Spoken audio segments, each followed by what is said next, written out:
So you want to go to Airborne School, you want to be 1% of the 1%, you want to be a super duper paratrooper, well, this is the video for you. We're gonna tell you everything you need to know, from PT to training to not going broke. We want you to know exactly what to expect and what we wanted to know before going. And we made this video because when we wanted to go, there wasn't really a whole lot of information for us about the day-to-day activities. And so we just feel what like, to do, what to expect, and nothing. yeah, we just want to make something to help everybody else out that wants to know what's going on. So I hope you enjoy.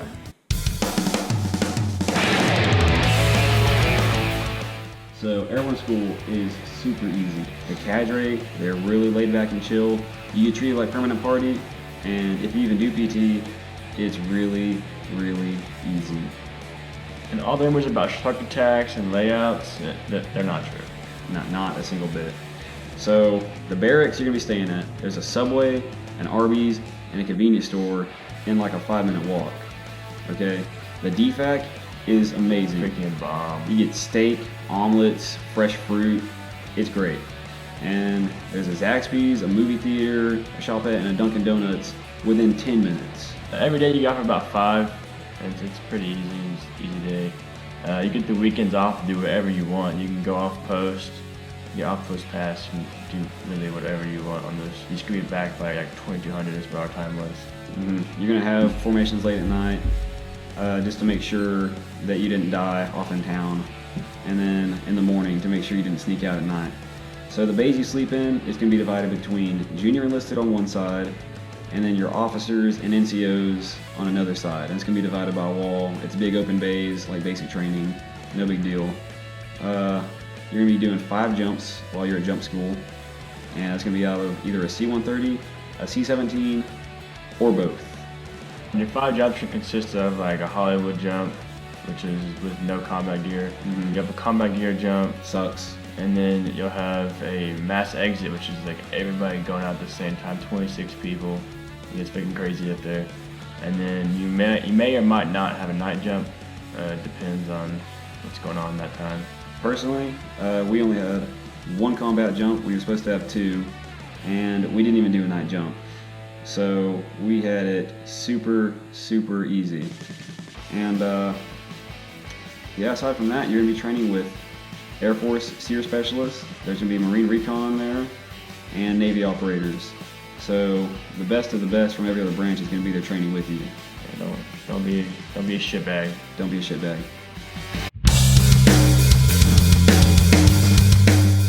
Alright, so your first week is considered ground week. And that first morning, it's going to be early morning. You're going to have to be in formation by like, was it 3:30? Really, really freaking early. You got to do that first PT test, and you better make sure that you can get 60% according to Army APFT standards between 17 and 21.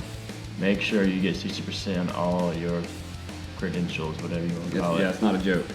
If you fail it, they're going to freaking recycle you or maybe even kick you out of the program. So don't fail that. If you know you're not at those standards yet, don't even go, because that's going to be pretty embarrassing when you go to Airborne School for a day. If you can make the PT test, yeah, it sucks. If you make the PT test and you can jump out of a plane, you've passed Airborne School. That's literally all you need to be able to do. I saw so many people freaking get recycled and kicked out because they couldn't pass this freaking PT test. It's freaking ridiculous. Yeah, I think we lost like 30 that first morning of Airborne School. So yeah, just be smart. So you're gonna need to be able to make the 4-mile runs. They're at a pretty slow pace. I think they're like a 9-minute pace. Easy, really easy. You don't do it in OCPs or boots. You do it in your PT uniform, and there's just like 1 the first week and 1 the second week. Nothing to worry about. And it's as a company, so everyone's there. You're calling cadence. It can be really fun. So it's not hard at all. So ground week, after the PT test, you're gonna be doing the mock jumps. So they have big C-130s and C-17 interiors. So basically it's just a fake plane and you practice jumping out of it. Okay, also you're gonna be doing buddy rigging. So you're gonna take the T-11 parachute, which is what you'll be jumping with, and you're gonna practice putting it on your buddy and strapping them up and getting them ready to jump, which is what is gonna happen on jump week. You are putting the parachute on your buddy and strapping them down. But we'll get to that here in a minute. You also will be doing 34-foot towers, which is like, it's a 34-foot tower that is like a mock of a C-130. And you get hooked up to these little zip line looking things. And you jump out of this little 34-foot tower and you zip line about 50 yards. And then you do mass exits out of that, like you just practice everything for jump week. You'll do PLF pit, which is also where you just practice PLFs for freaking like 3 days, and it's terrible. Basically, you practice falling. You practice your landing when you hit the ground from the plane in a gravel pit. And you fall literally probably over 200, 300 times. Hit the ground every time, and it sucks. And you gotta roll and swing your legs over, and it's hours and hours of that for pretty much the rest of the week. That's your game plan.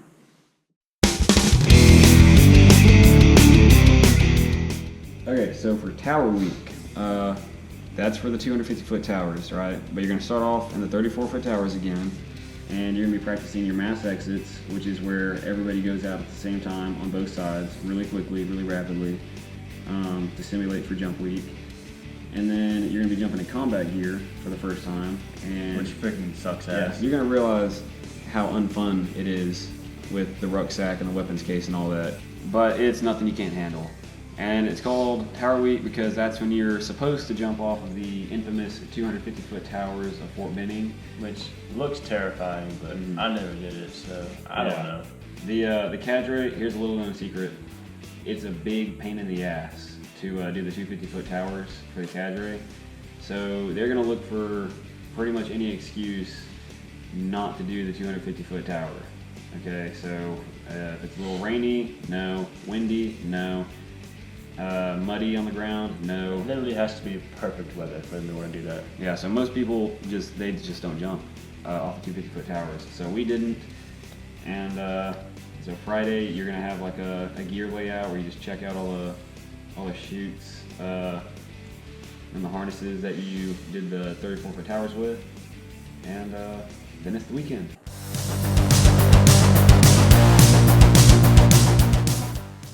Finally, the week everybody dreads and super looks forward to at the same time is Jump Week. Alright.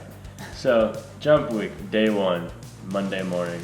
You have to get up super early. Yeah. You have to get up at like 2 o'clock in the morning to be on the cables, formed up, ready to go by like 3. And then you take a mile and a half run down to the freaking harness shed to get all your stuff and you got cables over there. And then you're gonna freaking do pre-jump, so you have to jump out the mock doors again. You do that, and you have to do that for like 30 minutes. And then you do PLFs, and then you go into freaking harness shed. Yeah, and breakfast is gonna be MREs every day of Jump Week, just so you know, but no biggie. So basically, yeah, you're gonna have to get the same safety brief every morning of Jump Week, just to make sure you don't forget, I guess. But so after that, you're gonna go inside the harness shed, which means basically it's a big old shed with a bunch of very uncomfortable wooden benches, and you're gonna sit there all morning until it's time to go get your parachutes.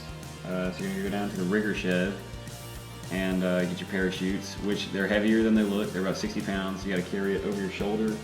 Freaking that. sucks. Yeah. Probably like a 400-yard run with these 45-pound main, and you're in one arm, and you got a little reserve in the other, is another 20 pounds.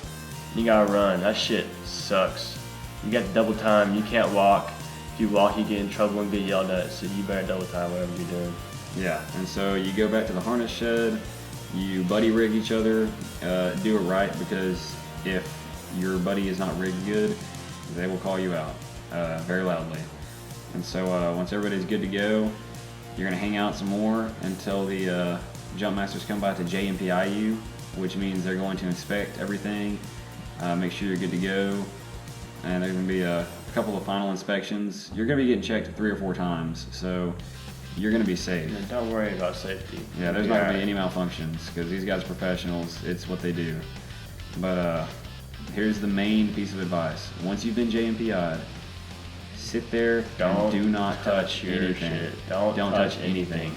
Because if you touch your chin strap, try to move your helmet back to scratch your head, you can technically get recycled or kicked from the course or something crazy like that, because you're on orders not to touch any of your equipment after you've been JMPI. They don't mess around. We saw it literally happen right in front of us, so don't play around with that. You're gonna be waiting there for several hours until probably 9 or 10 in the morning, earliest. So, You'd be like me and it's windy, so they just freaking take laps in that damn plane. You're sitting in the damn harness shed in your harness for at least like 8 hours. It's terrible. Yeah, that could happen. So, your ass starts to hurt. Your freaking whole body hurts because you're getting compressed by this damn harness. Yeah, it's not it's pulling down from every angle on your shoulders and into your waist, and it's just kind of uncomfortable. But so when you do your first jump, yeah, very uncomfortable. So hopefully you're in a chalk that's close to the beginning. They're gonna load you up onto either the C-130 or the C-17, and it's about a 10-minute flight to get to fire drop zone. And they're gonna circle around, make a pass, and they're gonna send out the wind testers and any guests that are there to jump, like rangers or whoever else may be with y'all. And then it's gonna be time for you to jump. And it's the best feeling of your life. It is. It's not scary. You don't even have time to be scared, because as soon as you jump out of the door, the wind blast hits you, and before you can say 2,000, your parachute's already open. Yep, and then you're just floating there, and it's the best feeling you've ever felt in The your life. opening shock of that parachute is the greatest feeling ever. And it doesn't hurt, by the way. When your parachute deploys, they might say that it's gonna yank your harness up and hurt you. You don't even feel it.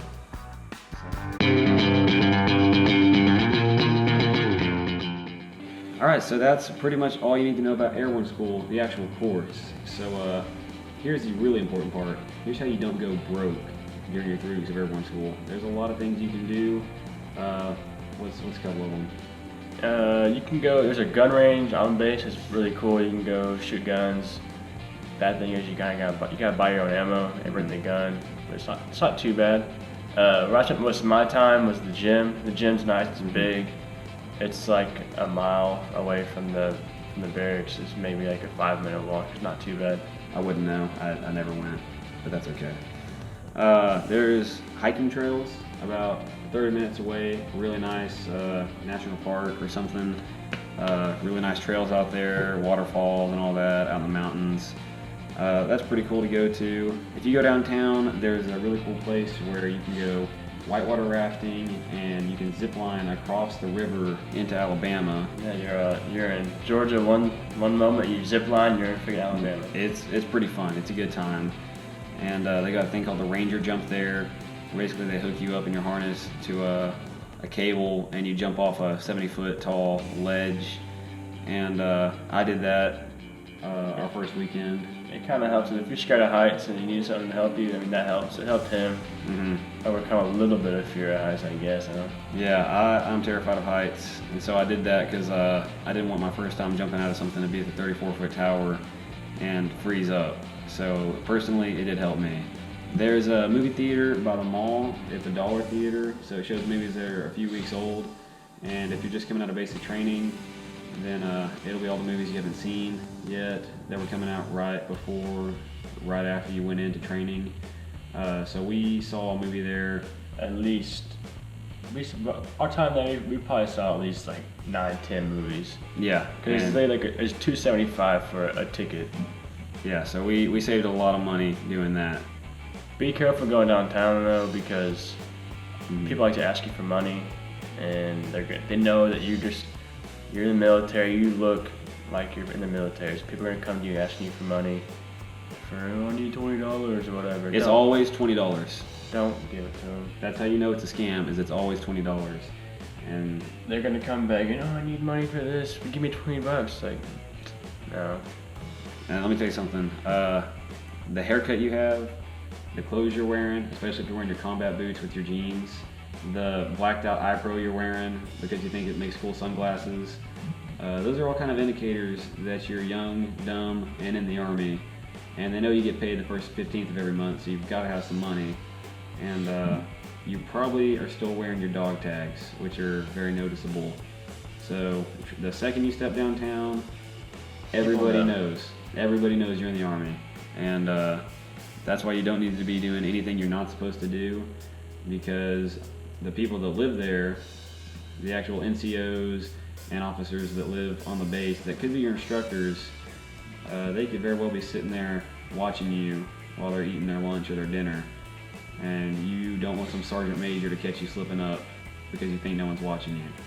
There's always someone watching. But that being said, I highly encourage you to go downtown with your buddies and look around. There's a lot of cool stuff down there, a lot of great places. Nice. Yeah, really, really nice area, great places to eat, and that's where the zip lining place is, and that's the college area of town. So just go down there, have a good time, enjoy yourselves. Don't make a fool of yourself. It happens all the time. And just don't do anything ridiculous that they told you not to do, especially drinking and then walking around, because you'll get caught. You will get caught if you drink. Yeah, if you're gonna drink, don't go to like one of the bars there and start drinking, because I guarantee you're gonna run into a cadre there. What they told us was, well, where the hell do you think we go to drink on the weekends? The same places you go to drink. Final pieces of advice: you're gonna be in the classes with NCOs and officers and people who've been in the Army a long time. Don't disrespect anybody with rank, even though you're all there as students. And if they try to make you do something ridiculous or they try to smoke you or something, don't argue. Just do it. What? It's not going to be long. Just what? That's the opposite. That's the total opposite direction I was going to go with. They can't fucking smoke you. One kid literally got in trouble because he got put down and he was like in push-ups. They do push-ups because you're late to formation, and he fucking, you can't smoke me. He got his ass ripped by a fucking jump master. By jump master. Okay, well, I would say if one of them is being ridiculous and tries to smoke you for something just dumb, then don't be disrespectful or rude to them, but tell one of your cadre that this guy's just being ridiculous. If he's being ridiculous, then go tell him. But if there's some reason, like if you're late to formation, like, hey, get down. Don't argue, just freaking do it. Get over with. It's not gonna be long. It'll be maybe like 10, 15 push-ups, if that, if they even want to smoke you. Mm-hmm. Just keep in mind, they may be students with you, but that staff sergeant is still a staff sergeant. That SFC is still SFC. All right, don't play around with rank. Also, the cabs on base are super expensive. The best way to spend money traveling is take a cab to the front gate if you're trying to go off post, and then catch an Uber from there. Ubers are not allowed on post. And a cab ride to town and all around town is going to kill you. Yeah, to and from town is literally like $50, like a round trip, at least $50. Yeah, so you want to catch an Uber the second you get out of the gate. And technically you're not supposed to get POVs if you don't have a POV pass. But some people, I'm not going to say names, but some people were smart enough to go the first day of the weekend to rent a car, split 5 ways between all their friends, and that way you spend $25 for a vehicle for the whole weekend that you can take on and off post as much as you want. Except for spending $50 for one trip there to town and back. Exactly. So if you're smart, I'm not saying to do that, but you know. Just saying. We definitely did not do that. Alright, so that's pretty much all you need to know about Airborne School. I hope that helps you for wanting to know what's going to happen or what to expect. Yeah, hopefully you feel better about going in now, because it's not such a mystery. Because nothing to worry about, it's easy. Yeah, we just graduated. Do your time and get out of there. And remember, feet knees together.